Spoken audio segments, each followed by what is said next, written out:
Hey, everybody! It's me, Kiki. So this is my very first video, and I want to welcome all of you along on the ride of watching me do this artwork. So I want to just go ahead and just dive right into it. So how many of you guys have gotten weird questions about like maybe your tattoos or like your, you might have like some really coolly colored hair or even just like piercings. You know, I get stuff all the time on my different tattoos, and especially the one on my ankle, you know, people will point out to that one and they'll say something like this. Now that's a nice little tattoo you got going on right there. Where'd you get that from, huh? Where'd you get that little thing from? You went to a tattoo shop, huh? Well, you got yourself a little deal. Where'd you get that from? I got it in my dining room. Now I know. You are not telling me. I know your mother. Right here. Your mother would not be telling me the truth. I know that there's no way. Have you ever heard of dad? You know what? Have you ever heard of dad? When you went to that could could ever possibly Have you what ever you heard about because that? you know what? I know you. Okay.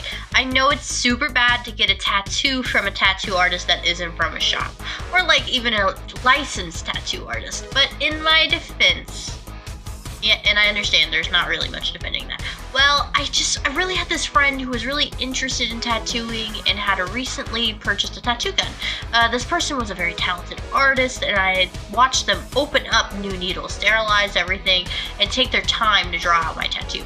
The only super reckless person in this situation was myself.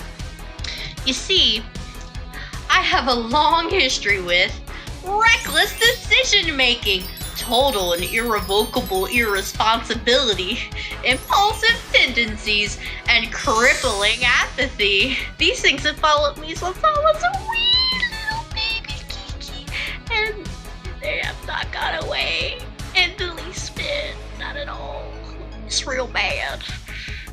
It's real bad. I mean, just an example of this is when I was in the first grade and there were little cubby holes for everybody, and you know, like the little things where you would put your backpack and stuff, and everybody had their their Play-Doh and their little color boxes and their cubbies and their little cute Barbie backpacks all neat and tidy, and then you just go down the row until you see utter and total chaos. And that was my little cubby. My cubby hole that literally looked like the gateway to cubbyhole hell. We're talking about wadded up homework, color pages, and literal garbage, like actual garbage.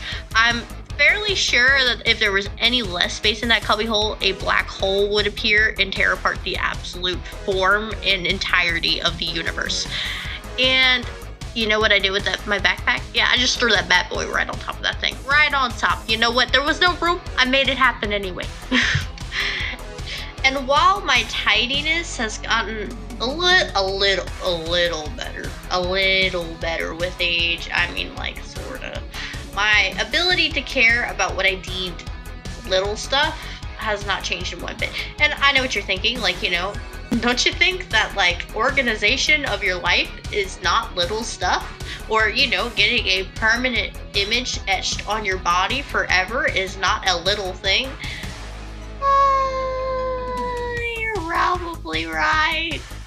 But, you know, so when this girl asked me to be the first person to get tattooed by them, I said yes without thinking twice. Like, I mean, like, I had 30 minutes to decide what I wanted tattooed on me, and I came up with something real quick on the fly. And when I mean came up with, I literally mean I just Googled cute doodles and found something I found really, like, what I thought was pretty rad. And then I was like, yeah, this cute little doodle is cute enough to permanently etch on my ankle for eternity. So we did just that, and I love it. I honestly don't regret it at all, because it was such an awesome experience, and I knew I could trust the person that was tattooing me. Now, that's not to say that you should just go and get a tattoo by some random person. Honest to God, like, I knew this person. They're very type A. They're very cleanly. Like, you know, they wouldn't have messed up my tattoo. I knew that I could trust them. And I'm not saying, you know, like go to some party where some dude is using the same noodle, the same noodle. Like, everybody come down the road. We're gonna tattoo you with a noodle tattoo, a noodle of a noodle of a noodle. Oh my gosh. I would get a noodle of a doodle of a noodle on my forehead. Like, probably like a noodle doodle of a noodle. So then would that be a noodle doodle on a doodle on a noodle? No, it would be a noodle doodle of a noodle on a doodle. Oh my god, I'm getting really off topic. Yeah, so, you know, as long as you know that you're in a safe situation, that's really what matters. But don't ever put yourself in a situation where you don't feel like you're safe. Anyway, why don't we, like, loop this right back to where this all needs to be and, like, tie it back to Falcor. So, like, when I was little baby Kiki in the 90s, you know, like, with my, like, big guy doll and my plethora of Pokemon, I adored The Never-Ending Story. And I mean, like, I love this movie. Like, I watched this movie at least once, I wouldn't say a day, but probably every few days.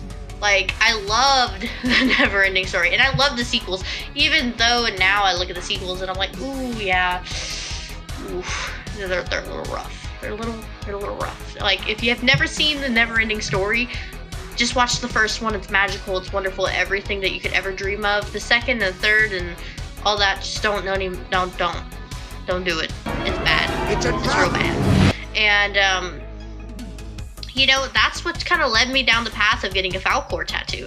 And I mean, I really wanted it on my left thigh. I've always been really interested in getting a thigh tattoo as well. So, like, you know, I think combining the two would be really cool. Just getting like a thigh tattoo and a Falcor tattoo. Oh, interesting little tidbit, by the way. A little factaroo for you guys. My brother was named after The Never-Ending Story. And no, his name isn't Atreyu, which I believe is a downright shame. I mean, Atreyu is a pretty badass name. I mean, could you, like, imagine, like, oh yeah, this is my brother Atreyu. No biggie. He's just a warrior. But, no. His name is Bastion, actually. And he was named after the little boy that was reading the book throughout the entire story. And it's really, really, like, I think it's a super cool name. It's actually kind of a good thing that my brother wasn't named Atreyu, because I had a little crush on Atreyu when I was little. Yeah, so it's a little good that my brother wasn't named after him. But, anyway, I'm not really entirely sure if I'm going to stick to this design. Like, I like it, you know, I really based it off of the movie poster. I was trying to just kind of get the movie poster vibes, and I was trying to add some interesting colors to it and change it up a little bit, add a little bit more purple hues and things like that. I still want to play around with it a little bit more, and let me know in the comments if you would like to see more Falcor designs, if you would like me to dive into this a little bit more. I would really love to know. So just, yeah, leave that in the comments if you're interested. As of right now, I have 3 tattoos. The one that you've been hearing about, the one on my ankle, that was done in my living room. The butterfly tattoo that I got on my 18th birthday. It was actually really sweet. My mom was with me. It was a gift from my parents. And I know what you're thinking, like, Kiki, butterfly tattoo? That is, like, the most basic white girl thing you could possibly have gotten on the planet. And, like, I get where you're coming from, but at the same time, I really, like, you know, I got it based off of the artwork of Brian Froud. Like, I took in a bunch of fairies that he had done. Brian Froud is an artist that worked on Labyrinth and The Dark Crystal. And I just really, really, like, love his work. And I was super excited to get that tatted on.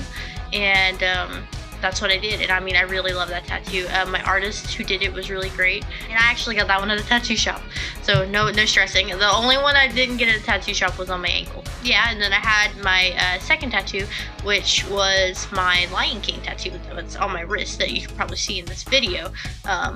I got this tattoo when I was in a really bad place, and I needed something lighthearted and to remind me to be who I was, so I got that. However, I did purchase this tattoo with my student loans and decided on it pretty quickly, and I had talked about getting this tattoo as a matching BFF tattoo with my cousin, and she totally bailed on me. So I just went and got it myself, and I just love this tat to this day. You know, it was kind of like my light at the end of the tunnel in that time.